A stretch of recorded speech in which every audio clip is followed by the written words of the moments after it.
अस्सलाम वालेकुम स्टूडेंट्स, उम्मीद है कि आप सब खैरियत से होंगे। आज हम लोग अपना नया टॉपिक स्टार्ट करने लगे हैं जिसका नाम है हाइड्रेशन एनर्जी। हाइड्रेशन एनर्जी को पढ़ने से पहले आपको पता होना चाहिए कि हाइड्रेशन किसे बोलते हैं। एशन जहाँ पे भी आ जाए इसका मतलब होता है आपके पास कोई प्रोसेस है। अगर हाइड्रेशन वर्ड पे गौर करें, ये ग्रीक वर्ड से निकला है जिसमें हाइड्रो मीनिंग होते हैं वाटर एंड एशन बोला जाता है प्रोसेस को। हाइड्रेशन आपके पास एक ऐसा प्रोसेस होता है जिसमें वाटर मॉलिक्यूल को हम सॉल्वेंट के तौर पे यूज़ करते हैं और इसके अंदर जब कुछ सोल्यूट मॉलिक्यूल्स डाला जाता है तो वाटर मॉलिक्यूल क्या करता है, उन सोल्यूट आइंस को सराउंड करता है। जब वाटर मॉलिक्यूल उन सोल्यूट आइंस को अपने साथ इंटरेक्ट करने की कोशिश करता है तो सिस्टम से एनर्जी रिलीज़ होती है। अब ये जो एनर्जी रिलीज़ हो रही है हम उसको नाम देते हैं हाइड्रेशन एनर्जी का। फॉर एग्ज़ाम्पल हम लोग NaCl को पानी में अगर डिज़ोल्व करना चाहते हैं, जैसे ही NaCl को पानी में डालते हैं, इसमें जो Na पॉजिटिव आयन है इसको वाटर का नेगेटिव पार्ट सराउंड करता है और इससे इंट्रैक्शन डेवलप करने की कोशिश करता है। अब ये जो प्रोसेस है जिसमें वाटर मॉलिक्यूल्स आपके पास किसी पॉजिटिव आयन को सराउंड कर रहे हैं, इस प्रोसेस को बोलते हैं हाइड्रेशन। और ये जितने अब ये जो Na पॉजिटिव का आयन है ये कहलाएगा हाइड्रेटेड आयन, और जितने वाटर के मॉलिक्यूल किसी पॉजिटिव पार्ट या नेगेटिव पार्ट को सराउंड करते हैं वो इसका कहलाता है हाइड्रेशन नंबर। और इनके दरमियान जो फोर्सेस होती हैं उसका नाम है आयन डाइपोल इंट्रैक्शन। क्योंकि हमारे पास आयनिक कंपाउंड्स है और water molecules dipole in nature होता है, पोलर इन नेचर है, तो इसलिए इसकी जो इंट्रैक्शन है वो आयन डाइपोल इंट्रैक्शन है। अब जितनी ज़्यादा आपके पास फोर्स ऑफ अट्रैक्शन होगी आयन और वाटर मॉलिक्यूल के दरमियान, जितनी फोर्स ऑफ अट्रैक्शन डेवलप होती है आयन्स और वाटर मॉलिक्यूल्स के दरमियान, सिस्टम से उतनी ज़्यादा एनर्जी रिलीज़ होती है। क्योंकि अट्रैक्शन के दौरान सिस्टम स्टेबल हो रहा होता है, एनर्जी आपके पास क्या होती है, रिलीज़ होती है। तो मोस्टली हमारे पास जो हाइड्रेशन प्रोसेस है उसमें एनर्जी के जो चेंजेस हैं वो एक्सोथर्मिक रिएक्शंस होते हैं। हाइड्रेशन प्रोसेस की डिफ़ाइन क्या है? द हीट एब्जॉर्ब और evolve when 1 mole of gaseous ion dissolve in water to give an infinitely dilute solution. यानी अगर आपने 1 मोल कोई गैसियस आयन लिए हैं उसको वाटर में डिज़ोल्व करना चाहते हैं तो सिस्टम से या तो एनर्जी रिलीज़ होती है या एब्जॉर्ब, मोस्टली एक्सोथर्मिक रिएक्शन है। यहाँ पे एक वर्ड लिखा हुआ है इनफिनाइटली डाइल्यूट सॉल्यूशन का। डाइल्यूट सॉल्यूशन का तो आपको पता है कि ऐसे सॉल्यूशन जिसमें सॉल्वेंट की कंसंट्रेशन ज़्यादा होती है। इनफिनाइटली डाइल्यूट सॉल्यूशन का मतलब ये है कि आप लोग सॉल्यूट को डिज़ोल्व करते हुए पानी ऐड कर रहे हैं तो सिस्टम से एनर्जी क्या हो रही है, रिलीज़ हो रही है। लेकिन एक पॉइंट ऐसा आएगा कि अगर आप मज़ीद वाटर या कोई भी सॉल्वेंट ऐड करें तो सिस्टम से कोई हीट जो है वो इवॉल्व ना हो, तो इस ऐसे सॉल्यूशंस को बोला जाता है infinitely dilute solution. The state at which further addition of water result in no detectable heat change. Infinite dilute solution को समझने के लिए हम एग्जांपल लेते हैं। फॉर एग्जांपल आपने एक बीकर के अंदर 1000 H पॉजिटिव आयन लिए और आप इनको क्या करना चाहते हैं, वाटर के अंदर डिज़ोल्व करना चाहते हैं। अब जैसे ही हमने वाटर ऐड किया तो मे बी पॉसिबल कि हमारे पास H positive ion 600 H positive ion water के साथ सराउंड हुए हों और सिस्टम से हीट रिलीज़ होगी। अभी भी इसके अंदर 400 H पॉजिटिव आयन बाकी रह गए हैं। हम फिर मज़ीद वाटर ऐड करेंगे तो आपके पास 300 H पॉजिटिव आयन सराउंड हो रहे हैं, अब भी सिस्टम से हीट रिलीज़ होगी। अब चूँकि अभी भी हमारे पास 100 H पॉजिटिव आयन फ्री हैं, फिर नेक्स्ट हमने फिर दोबारा से पानी डाला। अब सारे के सारे H पॉजिटिव आयन जो हैं वो वाटर मॉलिक्यूल ने सराउंड कर लिए हैं, अब भी सिस्टम से हीट रिलीज़ हुई। नेक्स्ट केस में आप दोबारा से वाटर ऐड करते हैं कि हीट रिलीज़ होती है या नहीं। अब जो लास्ट केस में हमारे पास कोई H पॉजिटिव आयन फ्री नहीं है, सिस्टम से कोई हीट रिलीज़ नहीं होगी।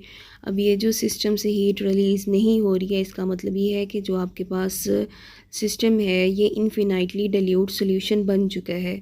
सिस्टम से पहले केसेस में इसलिए हीट रिलीज़ हुई क्योंकि वाटर मॉलिक्यूल आयन को क्या कर रहा था, इंटरेक्ट कर रहा था। जब वाटर मॉलिक्यूल आयन को सराउंड कर रहा था तो अट्रैक्शन डिवेल्प हो रही थी, सिस्टम से हीट रिलीज़ हो रही थी। वो जो रिलीज़ एनर्जी है उसको नाम देते हैं हाइड्रेशन एनर्जी का। इसके यूनिट्स क्या होते हैं, किलो जाउल पर मोल या किलो कैलोरीज पर मोल होते हैं। नेक्स्ट आपके पास एक एग्जांपल है, H positive ion gaseous ion है, आपने इसको वाटर में डिज़ोल्व किया H3O पॉजिटिव आइंस बने और साथ में जो रिलीज़ एनर्जी है वो कितनी है -1075 किलो जूल पर मोल। और ये एनर्जी की जो वैल्यू है वो आपने याद रखनी है एमसीक्यू वगैरह के लिए। और हाइड्रेशन एनर्जी को हम डेल एच स्मॉल एच से रिप्रेजेंट करते हैं। नेक्स्ट आपके पास है factor affecting the hydration energy. Hydration energy जो है वो चार्ज डेंसिटी पे डिपेंड करती है, उसकी डायरेक्टली प्रोपोर्शनल है। और चार्ज डेंसिटी किसे बोला जाता है, चार्ज टू साइज़ रेशो पे।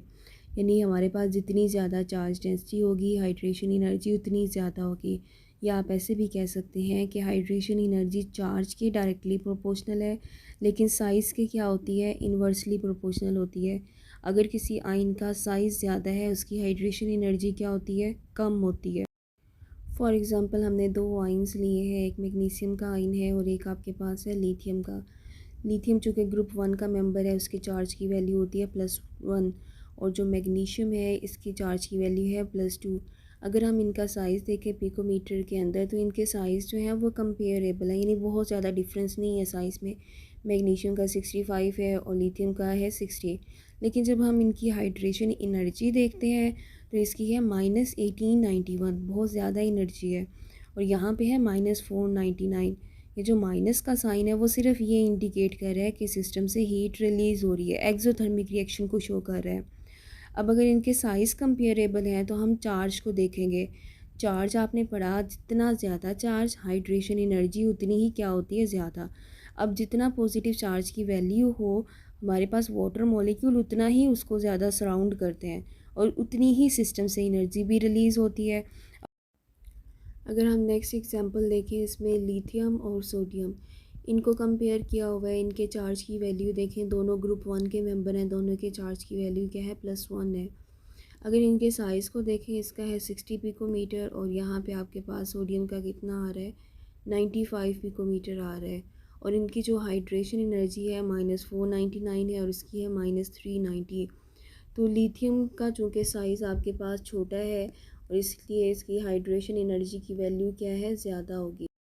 लिथियम और सोडियम आयन के केस में हम चार्ज को नहीं देखेंगे, हम उनके साइज़ को देखेंगे। साइज़ आपके पास लिथियम का छोटा है इसलिए इसकी हाइड्रेशन एनर्जी क्या होती है, ज़्यादा होती है। नेक्स्ट आपके पास है वेरिएशन इन पीरियोडिक टेबल, यानी पीरियड के अंदर और ग्रुप के अंदर क्या ट्रेंड है। पीरियड में हमेशा लेफ़्ट टू राइट मूव किया जाता है। हाइड्रेशन एनर्जी की वैल्यू क्या होती है, इंक्रीज़ होती है। अब इसकी रीज़न क्या है, अगर हम पीरियड थर्ड के मेंबर को देखें, सोडियम, मैग्नीशियम, एल्यूमिनियम वगैरह, तो लेफ़्ट टू राइट जाते हुए साइज़ आपके पास डिक्रीज़ करता है क्योंकि चार्ज इंक्रीज़ कर रहा होगा। चार्ज इंक्रीज़ करने का मतलब ये है कि न्यूक्लियस की अट्रैक्शन क्या होती है, काफ़ी ज़्यादा स्ट्रॉन्ग होती है। और जितना पॉजिटिव चार्ज होगा साइज़ उतना छोटा होगा, जितना छोटा साइज़ होगा उसमें पॉजिटिव चार्ज की वैल्यू ज़्यादा होने की वजह से वाटर मॉलिक्यूल उसको ज़्यादा सराउंड कर। या आपके पास एक्सरसाइज का भी शॉर्ट क्वेश्चन है कि तीनों आइंस में से किसकी हाइड्रेशन एनर्जी की वैल्यू ज़्यादा होती है। अगर साइज़ चेक करें 95 है, 65 है, 50 है, यानी साइज़ आपके पास क्या हो रहा है, कम हो रहा है क्योंकि चार्ज बढ़ रहा है। और अगर इनकी हाइड्रेशन एनर्जीज़ की वैल्यूज़ देखी जाए, साइज़ और हाइड्रेशन एनर्जी की वैल्यूज़ हमें यही बताती हैं कि left to right hydration energy की वैल्यू इंक्रीज़ करेगी क्योंकि साइज़ जो है कम हो रहा है आपके पास। अगर हम ग्रुप्स में बात करें, ग्रुप्स में हमेशा आपने डाउन द ग्रुप बात करनी है, यानी टॉप से बॉटम की बात करनी है। जब टॉप से बॉटम आते हैं यहाँ पे आपके पास दो एग्जांपल शो की हुई हैं, एक है पॉजिटिव आइंस के अकॉर्डिंग यानी ग्रुप 1 है और एक आपके पास है हैलोजन के अकॉर्डिंग यानी ग्रुप 7 है। अब जो ग्रुप 1 के मेंबर्स होते हैं उन सब के ऊपर जो चार्ज की वैल्यू है वो है क्या, सेम। अगर इनकी हाइड्रेशन एनर्जी देखी जाए तो हमारे पास पोटासियम जो है इसकी हाइड्रेशन एनर्जी कम है। अब इसकी रीज़न क्या है, क्योंकि डाउन द ग्रुप जब आप मूव कर रहे होते हैं, लिथियम आपके पास सेकंड नंबर है और पोटासियम जो है इसका फोर्थ नंबर आ रहा है। तो पोटासियम का जो साइज़ है वो आपके पास लार्ज है। साइज़ लार्ज है तो डेंसिटी इसकी क्या होती है, चार्ज डेंसिटी कम है। और चार्ज डेंसिटी कम है तो हाइड्रेशन एनर्जी की वैल्यू भी क्या होगी, फिर आपके पास कम होगी। नेक्स्ट हेलोजन के केस में अगर हेलाइड्स का केस देखें, फ्लोराइड आयन जो है ये अपने ग्रुप का पहला मेंबर है, ठीक है, इसलिए इसका साइज़ कम है। लेकिन जैसे जैसे डाउन द ग्रुप आते जा रहे हैं पोलराइजेबिलिटी की वैल्यू बढ़ती जाती है, जिसकी वजह से साइज़ क्या हो जाता है, इंक्रीज़ हो जाता है। अगर साइज़ इंक्रीज़ है तो आयोनिक रेडियस भी इंक्रीज़ है, हाइड्रेशन एनर्जी की वैल्यू वहाँ पे क्या होती है, कम होती है। जैसे आयोडाइड के केस में देखिए -247 है, और फ्लोराइड आयन के केस में देखिए -431 है। इसका मतलब ये हुआ कि हाइड्रेशन एनर्जी साइज़ बढ़ाने से कम हो जाती है, और हाइड्रेशन एनर्जी चार्ज बढ़ने से क्या होती है, ज़्यादा होती है। एंड आई होप स्टूडेंट्स आपको इस टॉपिक में कोई इशू नहीं होगा। बहुत इजी टॉपिक है हाइड्रेशन एनर्जी।